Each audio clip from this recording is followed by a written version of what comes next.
जैसे ही उसने अपनी आंखें आहिस्ता आहिस्ता खोली तो उसे सामने चेयर पर एक शख्स दूसरी तरफ अपना रुख किए बैठा हुआ दिखाई दिया।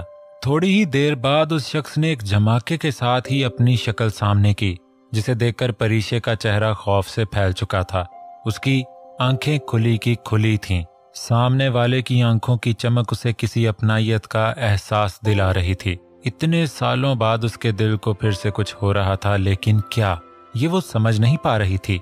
कबीर ने अपना चेहरा इस रुमाल से ढांपा हुआ था और हेजल आई लेंस से उसकी आंखें और भी पुरकशिश लग रही थी। वो ग्लासेस कभी कभी ही लगाता था क्योंकि उसकी आई साइड इतनी वीक नहीं थी, लेकिन अपनी पहचान छुपाने के लिए उसने परीशे के सामने लेंस लगा लिए थे। सामने टेबल होने की वजह से परीशे उसका चेहरा और आधी ब्लैक कमीज ही देख सकती थी। चेहरा भी उसने ब्लैक रुमाल से छुपाया हुआ था। कबीर ने परीशे को देखा, जिसके चेहरे पर पहले की तरह मासूमियत से ज्यादा अब संजीदगी थी। शायद ये हालात का तकाजा था। कबीर का दिल किया कि वो सीधा अपनी बेला के गले लग जाए, लेकिन वो ऐसा सिर्फ सोच ही सकता था। इस वक्त उसने परीशे को किसी भी किस्म के शक से दूर रखना था। आप ऐसे ही खड़ी रहेंगी कि यहाँ बैठेंगी भी मैडम? कबीर ने गला खनकार कर अपनी बात कही। उसने अपनी आवाज को कैसे चेंज किया था ये उसके लिए मुश्किल नहीं था, क्योंकि उसे अपनी कंपनी को चलाने के लिए इस तरह की छोटी मोटी हरकतें करनी पड़ती थीं, ताकि कौन कितना ईमानदार है वो ये बात जान सके। जी शुक्रिया आपका। परीशे अभी भी उस बॉस को घूर रही थी। वो अपने हाथ में पहने स्याह छल्ले को उंगलियों से घुमा रहा था। आपका तारुफ? कबीर ने उसकी आंखें पढ़ते हुए कहा, जहां बहुत सी कंफ्यूजन नजर आ रही थी। मेरा नाम परीशे है, फरहान लगारी की वाइफ हूं मैं। परीशे को कुछ समझ न आया तो बोल पड़ी, जिसके बोलते साथ ही कबीर की गिरफ्त उसके सामने मौजूद टेबल पर सख्त हो गई। एक्चुअली वो ये फाइल छोड़ गए थे तो मैं देने यहाँ चली। परीशे ने उसकी आंखों में झांक कर कहा, और वो फाइल उसके सामने टेबल पर रखी। लेकिन फरहान तो कह रहा था कि उसने कोई मैसेज या कॉल नहीं देखी, फिर परीशे क्यों आई यहाँ? असल मकसद क्या था उसका? कबीर को कुछ समझ नहीं आ रहा था। अब आप जा सकती हैं, मैंने ऑफिस के लिए निकलना है।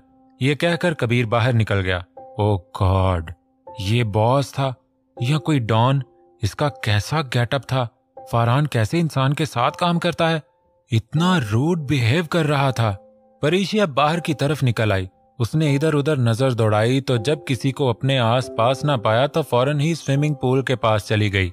अभी वो अपनी दोनों टांगे उसके अंदर डालने ही लगी थी जब एक झटके से वो इस जगह से उलट होकर पानी में गिर गई। कोई है यहाँ? बचाओ मुझे, मैं डूब रही हूँ। कबीर को जब स्विमिंग पूल से आवाजें सुनाई दी तो फौरन ही उसके पास आया। प्लीज हेल्प मी, कोई है यहाँ? मुझे निकालो यहाँ से। परीशे और जोर से चिल्ला रही थी। ओ गॉड, बेला पानी के अंदर? कबीर ने यही सोचकर फौरन रुमाल दोबारा अपने चेहरे पर डाल दिया, लेकिन लेंस लगाने का वक्त नहीं था और पानी के अंदर कूद गया। इधर उधर नजर दौड़ाने पर उसे परीशे न मिली तो वो और नीचे गोते लगाने लगा। थोड़ी देर बाद उससे उसका वजूद दिखाई दिया। कबीर ने अपना एक हाथ उसके कमर के गिर्द हायल किया और अपने साथ लगा लिया। परीशे को ऐसा महसूस हुआ जैसे किसी ने उसके दिल को मुट्ठी में जकड़ लिया हो। कबीर अब दोनों हाथ उसकी कमर के गिर्द चला रहा था, जैसे वो अपने अंदर की तड़प को खत्म करना चाहता था। परीशे को अब सांस लेना दुश्वार हो रहा था और ऊपर से वो दोनों अभी भी स्विमिंग पूल के अंदर ही थे। कबीर ने अपना रुमाल से छुपा हुआ चेहरा उसके कंधों में छुपाया हुआ था। परीशे को उसकी गर्म सांसें उस ठंडे पानी के अंदर अपने कंधे पर गर्म सा सुकून मुहैया कर रही थी। वो चाहकर भी उसकी गिरफ्त से आजाद नहीं हो पा रही थी। शायद वो जिसकी तलबगार थी उसे वो सुकून मिल गया था। कबीर ने उसी पोजीशन में परीशे को पानी से बाहर निकाला और अपनी बाहों में भर लिया था। परीशे ने उसका रुमाल से छुपा हुआ और उसकी तरफ झुका हुआ चेहरा देखा, लेकिन उसकी आंखें देखकर परीशे की आंखें सुकड़ सी गई थीं, जैसे ये आंखें उसके किसी अपने की हैं। उसने एक हाथ आगे करके उसका रुमाल चेहरे से हटाना चाहा, लेकिन एक झटके से ही उसका वजूद कबीर की बाहों में झूल उठा था और वो हाथ कबीर के चेहरे के रुमाल को पानी में फेंक कर ढह गया था। बेला, बेला! कबीर ने उसे फौरन पूल से बाहर निकाला और चेयर पर लिटाया। बेला, आंखें खोलो, क्या हुआ तुम्हें? कबीर ने अपने एक हाथ से उसकी नाजुक गाल छूते हुए कहा, कहीं उसके अंदर पानी तो नहीं चला गया। कबीर ने उसकी नब्ज चेक करते हुए सोचा। उसको जैसे ही इस बात का ख्याल आया तो फौरन परीशे को चेयर से उठाकर पूल के साइड पर बनी बाउंड्री के ऊपर लिटाकर फौरन उसके ऊपर झुक गया। जैसे ही कबीर की एक सांस की बूंद परीशे के अंदर गई तो उसकी आंखों में झुंझलाहट पैदा हुई। जैसे ही उसे अपने ऊपर किसी के वजूद का भारीपन महसूस हुआ तो एक झटके से आंखें खोलकर अपने ऊपर उस वजूद को अपने से दूर धकेला। कबीर ने अपना फौरन ही चेहरा दूसरी जानिब कर लिया। कौन हो तुम घटिया बेशर्म इंसान? क्या कर रहे थे मेरे साथ, मुझे बताओ। परीशे ने उसके गिरेबान को हाथ से दबोच कर कहा, मेरी तरफ देखो, कौन हो तुम? कबीर ने दूसरी तरफ अपनी आंखें जोर से भींची हुई थीं। मैंने कहा कौन हो तुम, समझ नहीं आ रही? जब परीशे ने उसे दोनों हाथ से अपना चेहरा छुपाते हुए देखा तो उठकर उसके सामने आई। कबीर ने आहिस्ता आहिस्ता अपने चेहरे पर से हाथ हटाना शुरू किए और परीशे की हवाइयां साथ साथ उड़ने लगी थीं। उनकी आंखों में नफरत की चिंगारी तेज होती जा रही थी। बेला, कबीर ने परीशे को पीछे हटते हुए देखा तो फौरन ही उसके पास आने लगा।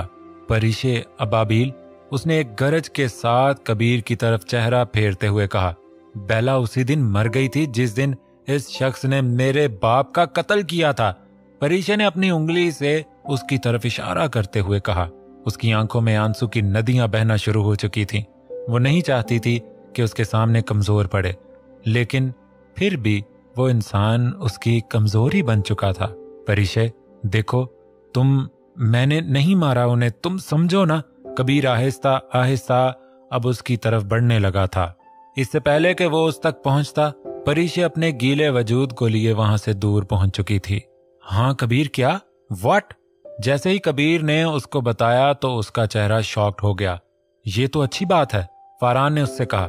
क्या खाक अच्छी बात है? सारे पिछले जख्म हरे हो गए मेरी वजह से। कबीर ने हाथों की मुट्ठी जोर से टेबल पर मारते हुए कहा। इसका मतलब मलीहा ने मुझे मैसेज किया था, लेकिन वो परीशे ने पढ़ लिया और उसने मलीहा को देखने के लिए तुम्हारे घर की तरफ रुजू किया। फरहान ने मंसूबा बंदी कबीर से डिस्कस की। कबीर को अब परीशे की समझ लग गई थी। फरहान, कहीं परीशे ऐसा तो नहीं समझती कि तुम और मलीहा? कबीर ने अपनी उंगली से उसके और दरवाजे की तरफ इशारा करते हुए कहा। क्या कह रहे हो कबीर? सही कह रहा हूं, ऐसा ही करना पड़ेगा अब। फरहान, परीशे के सामने तुम्हें ऐसा रिएक्ट करना है जैसे तुम मलीहा को चाहते हो, ताकि परीशे इस निकाह वाली बात से बच सके और इस तरह मैं उसके पास चला जाऊंगा। कबीर ने सारी प्लानिंग फरहान को बताई। जैसे ही फरहान घर में दाखिल हुआ तो परीशे अपना सामान पैक करते हुए पाई गई। परीशे, ये क्या कर रही हो तुम? फरहान झट से उसके पास आया। Leave me Farhan, enough is enough. Parishay ने उसको उंगली दिखाते हुए कहा। प्लीज परीशे, मैं तुम्हें सही टाइम आने पर बता देता। फरहान पहले ही जोहान को रूम में भेज चुका था। फरहान, तुमने मुझे धोखे में रखा। तुम उसके अंडर काम कर रहे हो और इन 2 सालों में मुझे बताया तक नहीं। परीशे, मैं और क्या करता, तुम खुद बताओ। अपने बाप के खिलाफ जाकर तुम्हें सहारा दिया। यहां मेरा कुछ भी नहीं था, इसलिए मुझे ये सब करना पड़ा। अगर मैं तुम्हें बता देता तो क्या तुम उस वक्त मान जाती? नहीं, तुम उस वक्त भी ऐसी ही हरकत करती। फरहान अब उसके सर पर सवार होकर कहने लगा। एक दफा बताकर तो देखते। इसका मतलब ये सब कुछ इस कबीर का है? ये पैसा, ये जोहान की हर चीज? परीशे ने सारे घर की दीवारों को घूरते हुए कहा। परीशे, क्या मतलब उस कबीर का? वो शायद तुम्हारा शौहर है, जोहान का बाप है। वो अपने बेटे से कितना प्यार करता है वो ये शायद तुम ना ही समझ पाओ। तुमने तो एक मर्तबा उसकी तरफ प्यार से भी ना देखा हो और वो तो उसे चूमते नहीं थकता। तुम इंतहाई मतलबी हो परीशे। मैंने तुम्हारी वजह से अपनी खुशियां कुर्बान कर दी, नहीं तो अब तक मलीहा से शादी कर चुका होता। लेकिन नहीं, तुम्हें अपनी बेबुनियाद जिद अपनी औलाद से ज्यादा प्यारी है। फरहान ने उसके बैग को जमीन पर पटका और अपने रूम में चला गया। मैंने फैसला कर लिया है फरहान। परीशे रात को फरहान के रूम में आई जो जोहान को थपकी दे रहा था। क्या फैसला? मैं जा रही हूँ। इस घर पर मेरा नहीं बल्कि मलीहा का हक है। मुझे जहां होना चाहिए था मैं वही जा रही हूँ। कल सुबह ही चली जाऊंगी जोहान को लेकर। परीशे ने उसकी तरफ देखते हुए कहा। I am really sorry Parishay. Farhan को कल अपनी कही हुई बातें याद आईं तो शर्मिंदा हुआ। नहीं फरहान, तुम क्यों सॉरी हो? उल्टा सॉरी तो मुझे होना चाहिए। मैं इतनी मतलब परस्त कब से होने लगी, मुझे पता तक न चला। इन सब में तुम्हारी या फिर जुहान की क्या गलती है जो मैं तुम दोनों का हक मारने लगी? परीशे ने कहा और फौरन रूम से बाहर चली गई। फरहान ने रात को ही कबीर को फोन करके सारी सूरत हाल से आगाह किया।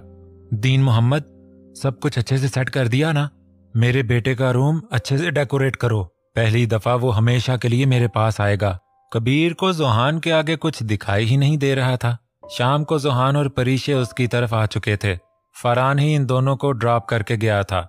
जुहान छोटा है, इसलिए मुझे उसके साथ उसके रूम में सोना चाहिए।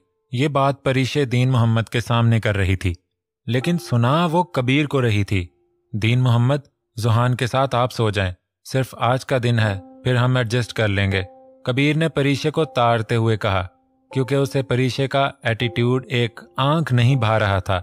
दीन मोहम्मद जुहान को लेकर उसके रूम में जा चुका था, जबकि परीशे बर्तन रखने के बहाने किचन में घुस चुकी थी।